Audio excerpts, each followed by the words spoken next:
अस्सलाम वालेकुम नाजरीन, मैं हूं निगाह मोहम्मद और मैं इस वक्त मौजूद हूं सरजानी टाउन में, जहां पर मेरे पीछे आप देख सकते हैं खदीजा काजी अली हाई स्कूल है, जो कि लोगों को तालीम प्रोवाइड कर रहा है। और ये तालीम किस तरीके से प्रोवाइड कर रहा है ये हम इनसे जानेंगे, और इस स्कूल की कुछ खसूसियात भी हैं वो भी हम लोगों से पूछेंगे और यहाँ के इंतज़ामिया से पूछेंगे कि क्या है, किस तरीके से ये स्कूल चल रहा है, बच्चों को, यहाँ के सरजानी टाउन के बच्चों को किस किस्म की तालीम प्रोवाइड कर रहा है। आइए चलते हैं।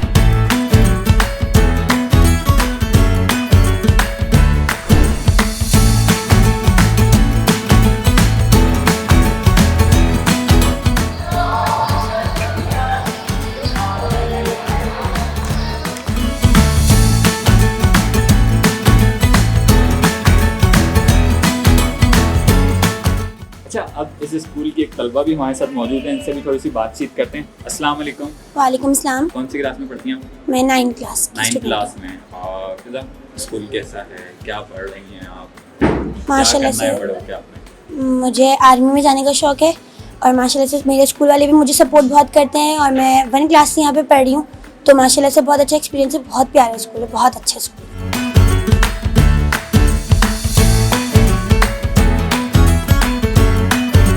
अच्छा, हमारे साथ मौजूद है हुज़ैफ़ा। हुज़ैफ़ा कौन सी क्लास में पढ़ते हो? मैं 6C 6C में। अच्छा हुज़ैफ़ा, क्या मतलब कि कौन सा सब्जेक्ट फेवरेट है तुम्हारा? मेरा सबसे फेवरेट सब्जेक्ट जो अभी तक है वो उर्दू है। उर्दू है? अरे वाह यार, उर्दू में कोई शेर सुना दो यार, आता है या नहीं? अल्लामा इकबाल का आता है। जी जी सुनाए। इकबाल तेरी कौम का इकबाल खो गया, इकबाल तेरी कौम का इकबाल खो गया, माजी तो सुनहरा था मगर हाल खो गया। ओए ज़बरदस्त यार, क्या बात है।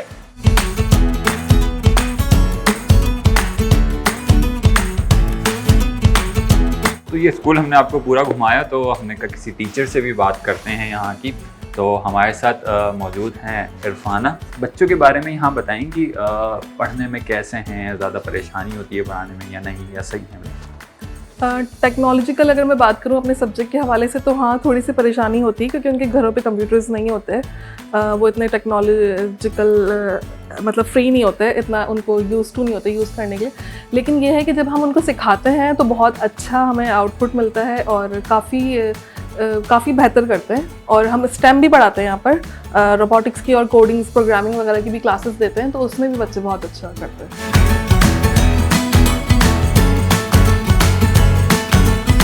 अच्छा, तो यहाँ की प्रिंसिपल साहिबा भी हैं, उनसे भी थोड़ी सी बात करते हैं, उनसे पूछते हैं ये स्कूल किस तरीके से बना और क्या इस स्कूल का विज़न क्या है, किस तरीके से ये स्कूल चल रहा है, कौन इसको डोनेट करता है, कौन नहीं करता है, लोग कैसे डोनेट कर सकते हैं, ये सारी चीज़ें यहाँ से पूछते हैं। आइए चलते हैं।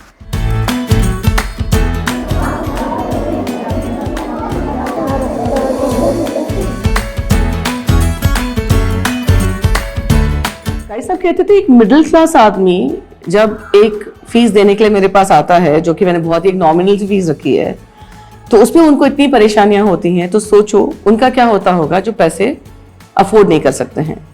तो वो उनका ड्रीम एक उस वक्त से था जब से वो बीकन लाइट स्टार्ट हुआ कि मुझे एक ऐसा स्कूल खोलना है या कोई ऐसा काम करना है जिससे वो लोग भी अपने बच्चों को तालीम दे सकें जो ज़्यादा अफोर्ड नहीं कर सकते। तो अल्हम्दुलिल्लाह मैं कहते नीयत अच्छी होती है तो बहुत काम हो जाते हैं।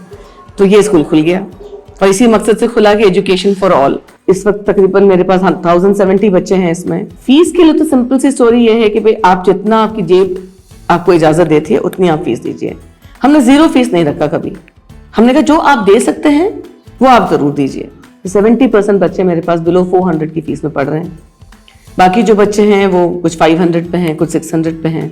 हालांकि हम कहते हैं हमारा पर बच्चा प्राइमरी में जो खर्चा आता है वो 2500 का खर्चा है और सेकेंडरी में जो खर्चा आता है वो 3000 का खर्चा है। अगर मुझे कोई स्कूल में कहते हैं तुम्हारी फीस कितनी है, तो हम कहते हैं प्राइमरी की 2500 है और सेकेंडरी की 3000 है। तो इस स्कूल में जो पर्पस रखा गया वो ये था कि भाई लोग जो आते हैं इंटरव्यूज़ के लिए और एग्जामिनेशन देने के लिए, तो एक मामूली सा एक एडमिशन टेस्ट लिया जाता है।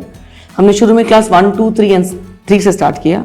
हर साल हम एक क्लास बढ़ाते गए और एडमिशन क्राइटेरिया बहुत सिंपल है। एक छोटा सा टेस्ट देना है, उसके बाद आपका एक इंटरव्यू होता है। जिस इंटरव्यू में हम आपसे आपकी फाइनेंशियल स्टेटस को समझते हैं।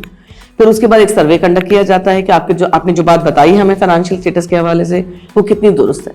कोई प्लम्बर है या कोई एम्ब्रॉयडरी करने वाला है, कोई रिक्शे वाले हैं या फैक्ट्री वर्कर्स हैं, टेलर्स के बच्चे हैं यहाँ पे, तो ये सफ़ेद पोश लोग हैं जो इतना खुल के शायद अपने प्रॉब्लम्स बताना नहीं पसंद करते, लेकिन अपनी खुददारी भी नहीं छोड़ना चाहते।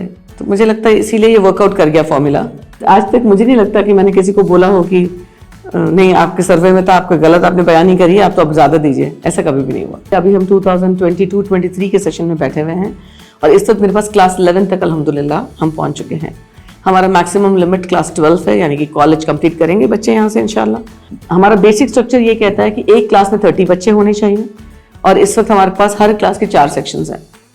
क्लास 7 तक तो 4 सेक्शंस मुकम्मल हैं, क्लास 8 के 3 सेक्शंस हैं, 9 के 3 सेक्शंस हैं, 10 के 2 सेक्शंस हैं और 11 के 2 सेक्शंस हैं।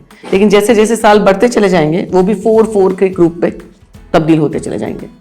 और हमने मैट्रिक में सिर्फ साइंस ग्रुप अलॉट किया है और इंटर में भी इस वक्त क्योंकि हमारे बच्चों ने किसी ने कॉमर्स नहीं लिया तो हमने साइंस ग्रुप रखा है। हालांकि आगे चल के अगर कोई बच्चा चाहेगा कि हम कॉमर्स ग्रुप की तरफ जाएं तो इंशाल्लाह हम कॉमर्स ग्रुप भी कैटर करेंगे इंशाल्लाह। प्राइमरी सेक्शन हमारी एक बिल्डिंग में है और हमारी सेकेंडरी सेक्शन एक बिल्डिंग में है। 1 till 5 एक बिल्डिंग में है। उनके लिए सेपरेट लाइब्रेरी है, प्राइमरी की लाइब्रेरी बिल्कुल अलग है और उनके लिए स्टेम लैब बिल्कुल अलग है, क्योंकि हमने यहाँ कंप्यूटर लैब से बढ़कर एक कदम आगे लेके चले गए हैं।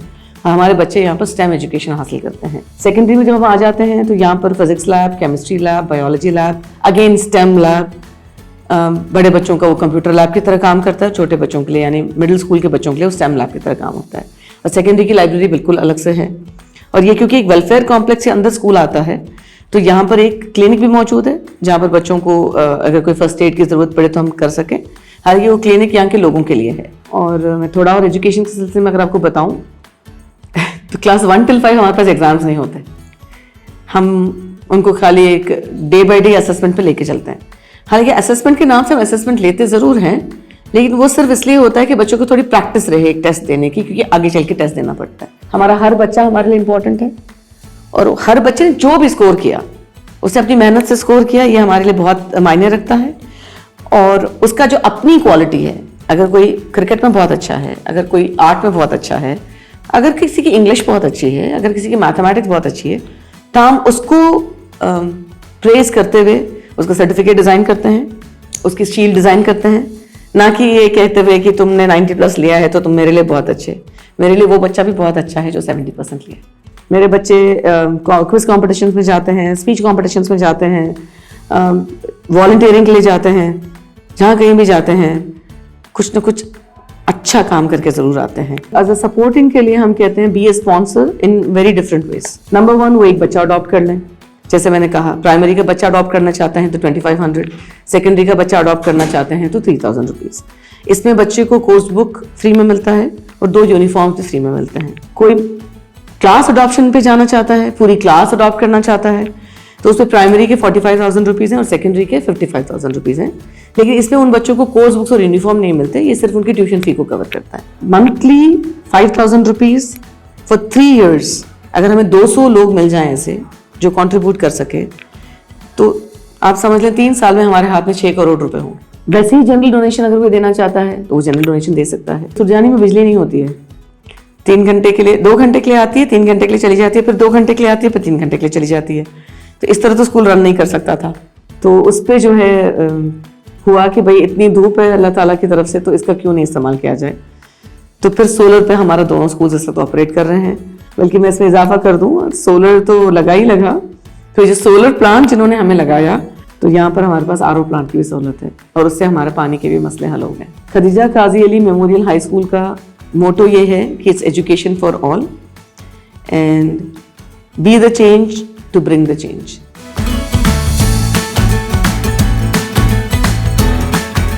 ताज़ा तरीन खबरें, तहकीकाती रिपोर्ट्स और स्टॉक मार्केट के हालात, खेलों की खबरें, शोबिज़ और सोशल मीडिया ट्रेंड्स सिर्फ एक क्लिक की दूरी पर। MM न्यूज़ की एप्लीकेशन डाउनलोड करें और बाखबर रहें।